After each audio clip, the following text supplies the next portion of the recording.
안녕하세요. 어드미션 마스터즈의 경험이 있는 탑 명문대 입학심사위원들과 함께 미국 대학 입시 궁금증을 풀어가는 교육 컬럼니스트 진아킴입니다. 구독과 좋아요, 알림 설정은 영상 제작에 큰 힘이 됩니다. 어떤 부모도 자녀의 고등학교 교육을 방해하는 것을 원하지 않습니다. 특히 자녀가 학업적으로 또 사회적으로 현재 다니고 있는 학교에 만족하고 있다면 말입니다. 그러나 어쩔 수 없는 상황이 발생하기도 합니다. 부모의 직업 때문에 타 지역으로 이주해야 한다거나 가정 경제가 변했거나 부모의 이혼 후에 거주지가 바뀔 때가 바로 그런 경우입니다. 이유가 무엇이 되었든 고등학교를 다니는 도중에 전학을 해야 한다면 대학 입시와 관련해서 고려해야 할 것들이 있습니다. 첫째는 학년 석차입니다. 이것은 발레딕토리언이 되기 위해서 경쟁을 하거나 학년 석차가 상위 10% 안에 드는 학생들에게 적용이 됩니다. 학년 석차는 명문대 입시에서 종종 중요한 요소로 작용을 하고 공립대들이 거주민 학생에게 자동 입학을 허가하기 위해서 삼는 지표로도 활용이 됩니다. 예를 들어서 텍사스 대학의 오스틴 캠퍼스는 학년에서 탑 6% 안에 드는 거주민 학생들에게 자동 입학 혜택을 제공합니다. 전국 대입 카운슬링 협회인 NACAC에 따르면 대학들 중에 38%는 입학 사정에서 학년 석차를 중요하게 고려한다고 합니다. 대부분 엘리트 대학들이 여기에 속합니다. 다른 34%의 대학들은 학년 석차에 제한된 중요성을 부여한다고 밝혔습니다. 만약 자녀의 새로운 고등학교가 랭크를 매긴다면 이 학교는 미국에서 랭크를 매기는 50%의 고등학교에 포함이 되는 것입니다. 부모는 전학생에 대해서 표준화된 랭킹 정책이 없다는 것을 금방 알게 될 것입니다. 학교마다 정책이 다르기 때문에 많은 고등학교들은 새로운 전학생이 학교에서 내 학기를 마쳐야만 랭크를 매기도록 허락을 합니다. 이것은 학생이 11학년 중간이나 그 이후에 전학을 한다면 랭킹을 부여받지 못한다는 것을 뜻합니다. 어떤 고등학교는 전학생이 학교에서 11학년과 12학년 전체를 마쳐야 랭킹에 포함시키기도 합니다. 또 일부 학교는 3학기만 출석을 하면 랭킹을 부여하는 것도 있습니다. 이처럼 학년 석차에 대한 정책은 학교마다 다르기 때문에 만약 자녀가 뛰어난 성적을 거두고 있다면 전학하려는 학교의 랭킹 정책을 미리 파악할 필요가 있습니다. 자, 두 번째로 살펴봐야 하는 것은 바로 과외 활동입니다. 경쟁이 치열한 대학들에 지원을 할 때 과외 활동은 분명 중요한 요소이지만 많은 학생과 부모가 믿는 것과 같은 방식은 아닙니다. 다시 말해서 학생이 관여한 과외 활동 숫자와 깊이는 사실상 별로 중요하지 않습니다.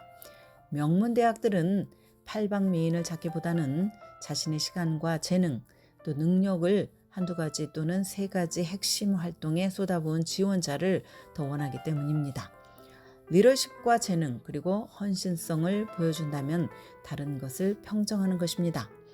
이런 현실을 감안을 할 때 특히 11학년이나 12학년 때 전학을 가는 것은 매우 도전적인 상황을 만드는 것입니다. 어느 조직에서나 마찬가지로 고등학교 클럽은 꾸준히 활동해온 학생들이 차근차근 리더십 사다리를 타고 올라가기를 요구하기 때문입니다. 만약에 학생이 전에 다니던 학교에서 모델 UN, 또 학생 신문, 아니면 스피치 앤 디베이트, 로바릭스, 학생회 등 여러 클럽 활동에 깊이 관여했다고 해도 새로운 고등학교에서 이것을 감안을 해서 그 학생에게 자동으로 리더십 포지션을 맡길 것이라는 보장은 없습니다. 새로운 학교는 완전히 새로운 환경이고 또 저학년 때부터 차곡차곡 시간과 에너지를 투자해온 또래 친구들과 경쟁하는 것이기 때문입니다. 오케스트라나 스포츠 분야라면 새로운 환경에 적응하는 것이 비교적 쉬울지도 모릅니다. 코치나 밴드 리더가 자신과 오랜 기간 함께 해온 학생들을 챙긴다고 하더라도 새 학생이 뛰어난 재능이 있다면 빠르게 탑이 될 수 있습니다. 또 체스나 수학, 과학 경시대회 같은 분야도 마찬가지입니다. 이런 분야는 재능과 실력이 금방 나타나기 때문입니다. 다음으로 크레딧과 선행 과목에 대한 운영 방침을 살펴봐야 합니다. 수준이 높은 수업을 듣기 위해서는 특정 선행 과목을 이수해야 하거나 제공되는 수업의 순서가 달라질 수 있습니다. 예를 들어서 과학 수업의 경우 화학이나 물리학, 생물학의 순서가 학교마다 다를 수 있습니다. 보통 이런 경우에는 해결 방법은 간단합니다. 새 학교에서 수학이나 과학 수업을 학년이 다른 학생들과 함께 들으면 됩니다.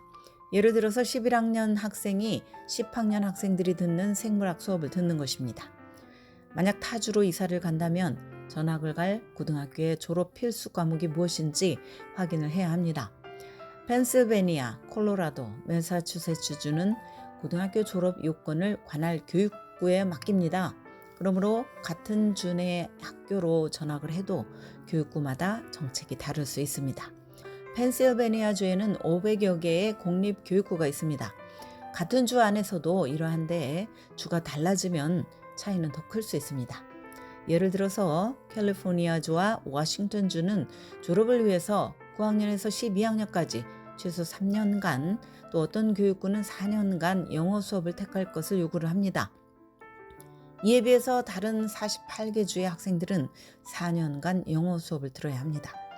일리노이주와 코네리컷주 학생들은 고등학교에서 2년간 소셜 사이언스 수업을 들어야 하지만 뉴욕주와 텍사스주에서는 4년간 소셜 사이언스를 들어야 합니다. 그렇다고 해서 겁먹을 필요는 없습니다. 꼭 기억해야 하는 것은 학년 중간의 전학은 가급적 피하라는 것입니다. 특히 AP나 언어 과목은 학기 중간에 들어가면 따라잡기가 쉽지 않습니다. 예를 들어서 12월 초에 전학을 하게 되면 충분한 준비 없이 기말고사를 치러야 하고, 또 이럴 경우에는 학기말 성적에 부정적인 영향을 끼칠 수 있습니다. 오늘은 고등학교 때 전학 신중히 결정을 하시라는 말씀을 드렸습니다. 지금까지 교육 전문 컨설팅 그룹 어드미션 메서스 진아킴이었습니다.